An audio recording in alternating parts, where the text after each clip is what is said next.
Have you ever visited Shapoorji শুকবৃষ্টি?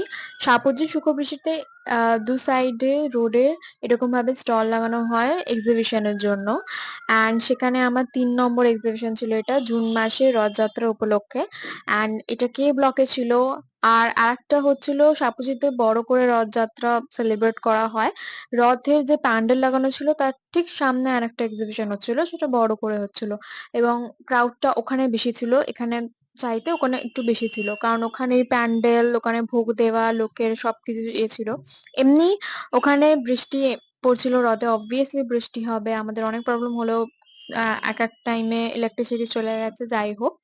সেলের ব্যাপারটায় সাপুজিতে sell হয় মিনিমাম অ্যাভারেজ, যে সেল হয় মিনিমাম ওখানে সেল হয়, লোকজন আসে, বাট বার্গেনিং হাই লেভেলের হয়।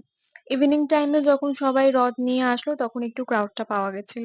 আদারওয়াইজ এটা ৩ নম্বর ছিল এবং এটার থেকে আগের দুটো আমাদের খুবই ভালো গেছিল সাপুজিতে।